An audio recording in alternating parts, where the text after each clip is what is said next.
मुंबई गोवा महामार्गाच्या चौपदरीकरणाचं काम गेल्या 17 वर्षांपासून सुरू आहे। गडकरींनी 31 मे पर्यंत काम पूर्ण करण्याची मुदत दिली होती, मात्र महामार्गाचं काम अजूनही रखडलंय। यामुळे कोकणवासियांनी संताप व्यक्त केलाय।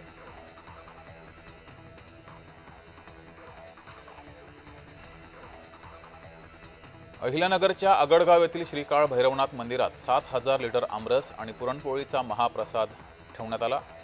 अधिक मसाला सुरुवात झाल्यानं गावातील जावई लेकींसाठी धोंडे जेवणाचं आयोजन केलं गेलं।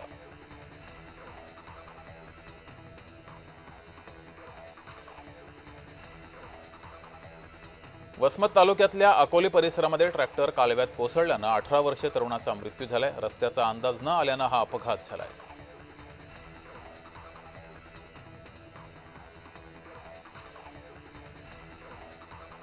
सोलापुरातील दुचाकी गोडाऊनला भीषण आग लागली। अग्निशमन दलाच्या प्रयत्नामुळे आग आटोक्यात आणली आहे। आगीचं कारण अद्याप अस्पष्ट आहे।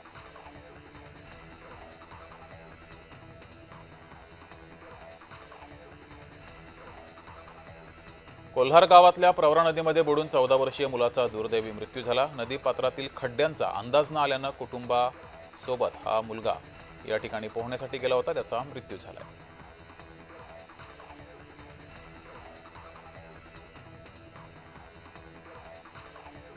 रत्नागिरी जिल्ह्यातील महत्त्वाच्या परशुराम घाटात दरडी रोखण्यासाठी उभारण्यात येणाऱ्या गॅबियन वॉलचं काम अद्याप अपूर्णच आहे।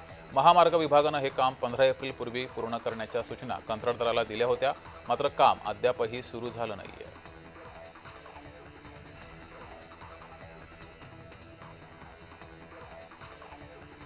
माढा तालुक्यातील शेतकऱ्यांनी शक्तीपीठ महामार्गाविरोधात रास्ता रोको आंदोलन केलं। राजू शेट्टी यांच्या नेतृत्वाखाली हे आंदोलन केलं गेलं।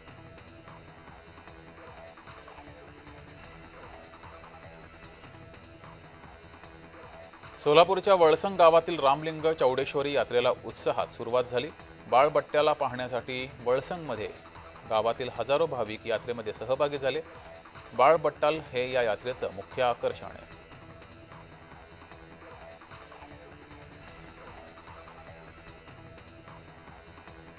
अधिक मासाच्या पहिल्याच दिवशी पंढरपुरात भाविकांची गर्दी दिसली। वर्षातून एकदा अधिक मास येत असल्यामुळे अधिक मासात पूजा अर्चा देवदर्शन याला अनन्यसाधारण महत्त्व आहे। त्यामुळेच अधिक मासात दररोज पंढरपुरात भाविकांची गर्दी असते।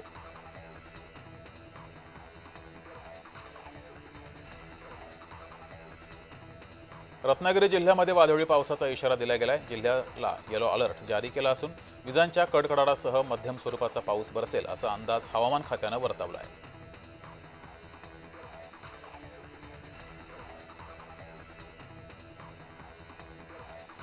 वर्ध्यामध्ये उष्णतेचा कहर कायम आहे। तापमान 45 डिग्रीवर पोहोचले। प्रचंड तापमानामुळे रस्त्यावर शुकशुकाट बघायला मिळतोय।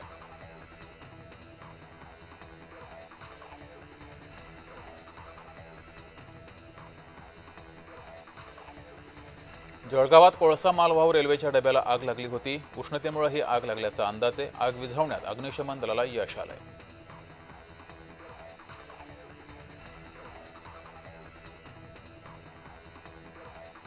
सिन्नर येथील सीएनजी पंपावर गॅस भरण्यासाठी वाहनांच्या लांबच लांब रांगा लागल्या। प्रत्येक पंपावर नियमितपणे सीएनजी उपलब्ध करून द्यावा अशी मागणी वाहनधारकांनी केली आहे।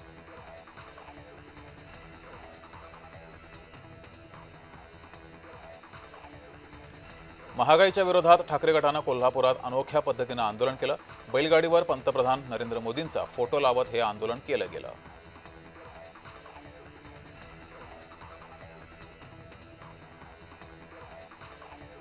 हिंगोली जिल्ह्यातील पेट्रोल पंपावर शेतकऱ्यांच्या लांबच रांगा या लागल्या होत्या। खरीप हंगामाच्या पार्श्वभूमीवर ट्रॅक्टरच्या सहाय्यानं शेती कामं वेगानं सुरू आहेत, मात्र डिझेलची कमतरता आहे, त्यामुळे शेती कामं ही रखडली आहेत।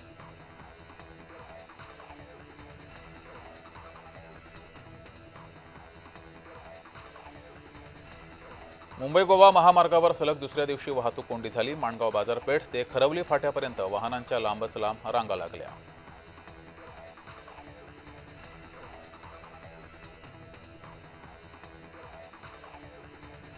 शेतातील काम आटोपून घरी परतताना ट्रॅक्टर कालव्यात पडल्यानं 18 वर्षीय तरुणाचा मृत्यू झालाय।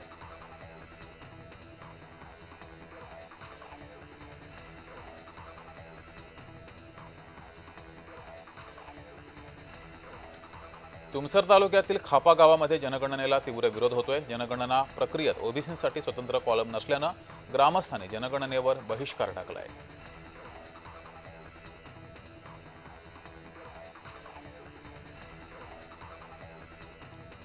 धुळ्यामध्ये ठाकरे गटानं गॅस आणि इंधन दरवाढीच्या निषेधार्थ आंदोलन केलं। पंतप्रधान मोदींच्या चुकीच्या आर्थिक धोरण आणि परराष्ट्र नीतीमुळे देशाला महागाईचा फटका सहन करावा लागतोय असा आरोप ठाकरे गटाकडून करण्यात आलाय।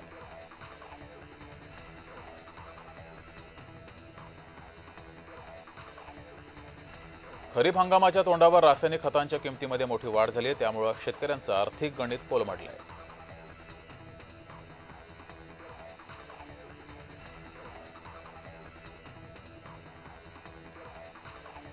नाशिकच्या सिन्नर तालुक्यातील नांदूर शिंगोटे येथे आईसोबत बंधाऱ्यामध्ये पोहण्यासाठी गेलेल्या 3 मुलांचा गाळात अडकल्यानं एकूण 4घांचा मृत्यू झालाय।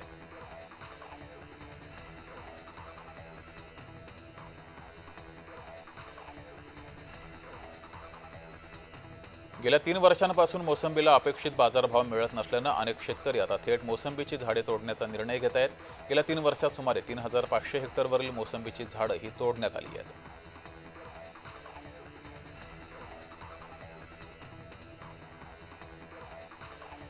वाशिम शहरातील ऐतिहासिक वारसा असलेल्या रमेश टॉकीज येथे गुप्तधन शोधण्याकरता मेटल डिटेक्टरचा वापर करून अवैध खोदकाम करण्यात आलं।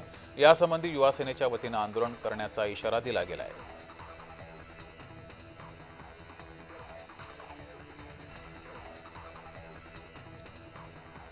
खरीप हंगाम सुरू असताना जिल्ह्यामध्ये डिझेलचे तीव्र तुटवडा निर्माण झालाय। सेनगाव तालुक्यातील चोंढी खुर्द येथे डिझेलच्या तीव्र टंचाईमुळे एका शेतकऱ्यावर स्वतःच्या मुलांनाच वखाराला जुंपून शेती मशागतीची काम करण्याची वेळ आली आहे।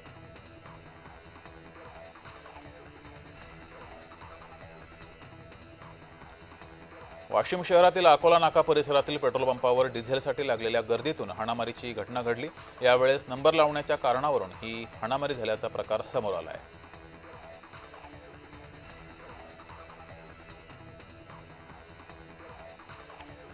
विठ्ठल दर्शनाचा काळा बाजार राजरोस सुरू असल्याचा आरोप केला गेला। भाविक आणि एजंटमधील आर्थिक व्यवहार संभाषणाची ऑडिओ क्लिप ही व्हायरल झाली आहे। जय महाराष्ट्र वृत्तवाहिनी या ऑडिओ क्लिपची पुष्टी करत नाहीये।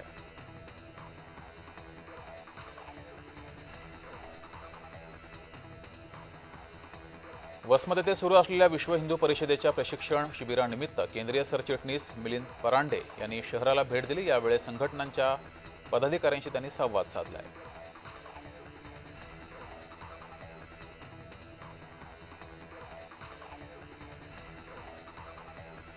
गोंदिया जिल्ह्यामध्ये जोरदार वादळी वाऱ्यासह अवकाळी पाऊस बरसेल असा अंदाज वर्तवला गेलाय। त्यामुळे शेतकऱ्यांना कापून ठेवलेले धान शेतातच असल्यानं अवकाळी पावसामुळे नुकसान होण्याची भीती आहे।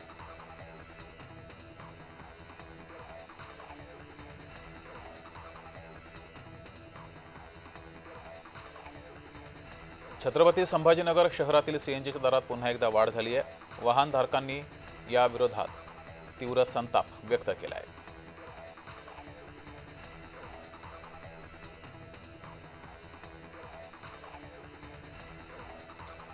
खेड तालुक्यातील महाळुंगे येथे 12वीच्या परीक्षेमध्ये नापास झाल्याच्या नैराश्यातून 17 वर्षीय विद्यार्थिनीनं आत्महत्या केली। घरात कोणीही नसताना गळफास घेऊन तिनं आत्महत्या केली आहे।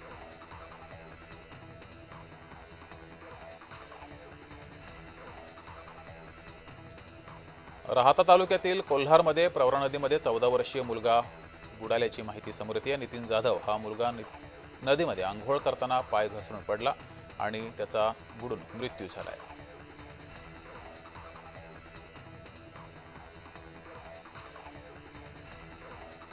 बुलढाण्याच्या लोणार परिसरातील दैत्यसुधन मंदिरामध्ये दिव्य किरणोत्सव सुरू झालाय।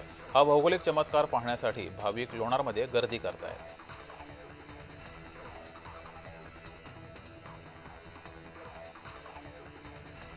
दाक्षिणात्य अभिनेत्री अतुल्या रवी हिनं शिर्डी येथे साईबाबांच्या समाधीचं दर्शन घेतलं। दर्शनानंतर श्री साईबाबा संस्थानच्या वतीनं साईबाबांची मूर्ती आणि शाल देऊन तिचा सत्कार केला गेला।